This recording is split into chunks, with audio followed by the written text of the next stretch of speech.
പണ്ട് മുത്തശ്ശി പൊടിപ്പുട്ട് ഉണ്ടാക്കിക്കൊണ്ടിരിക്കുമ്പോൾ ഞാൻ ചെന്ന് ചോദിക്കുമായിരുന്നേ, കുറ്റിപ്പുട്ടോ ചട്ടപ്പുട്ടോ ഒക്കെ ഉണ്ടാക്കിക്കൂടേന്ന്. അതിനാള് പറയും, കുറ്റിപ്പുട്ടായാലും ചട്ടപ്പുട്ടായാലും ഉണ്ണിയെ പൊടിച്ചിട്ടല്ലേ കഴിക്കാൻ പറ്റുള്ളൂ എന്ന്. ഒന്ന് ചിന്തിച്ച സംഭവം ശരിയാ. പിന്നെ എന്തിനാണ് ഈ കുറ്റിപ്പുട്ടുണ്ടാക്കണതും ചട്ടപ്പുട്ടുണ്ടാക്കണമായിട്ട് പല സാധനങ്ങൾ ഉണ്ടാക്കി വെക്കണേ? ഇനിയിപ്പോൾ അതിൻ്റെ ടേസ്റ്റിൽ വല്ല വ്യത്യാസം കാണോ ആവോ?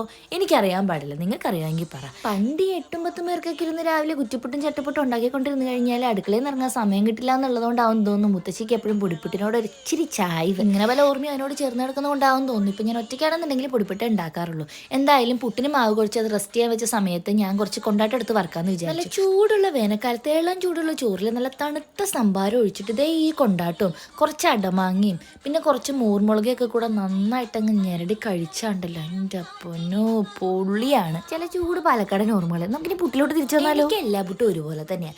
എങ്കിലും അരിപ്പുട്ടിനോടൊരു ചായവില്ലേ എന്ന് ചോദിച്ചാൽ ഉണ്ട് താനും. അതുപോലെ തന്നെ പുട്ടിൻ്റെ കൂടെ പലതരം കറികൾ ഇപ്പോൾ എല്ലാവരും കൂട്ടി കഴിക്കാറുണ്ട്.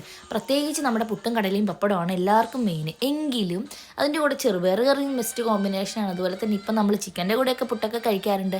പക്ഷെ എന്തൊക്കെ പറഞ്ഞാലും നല്ല അരിപ്പുട്ടിൻ്റെ കൂടെ ലേശം നാളികേരം കൂട്ടിയിട്ട് ഉണ്ടാക്കിയിട്ട് നല്ല ഞാലിപ്പൂവും പഴം, ആഹാ, അതെടുത്തിട്ട് അങ്ങനെ നേരടി അങ്ങോട്ട് ആ പുട്ടിൻ്റെ കൂടെ മിക്സ് ചെയ്തിട്ട് കഴിക്കുമ്പോഴൊരു സുഖമുണ്ടല്ലോ, അതെന്ത് കറി കഴിച്ചാലും എനിക്ക് അത്രയ്ക്ക് അങ്ങോട്ട് വരത്തില്ല. എൻ്റെ ബെസ്റ്റ് കോമ്പിനേഷൻ എപ്പോഴും നല്ല പുട്ടും ഞാലിപ്പൂവും പഴമാണ് കേട്ടോ.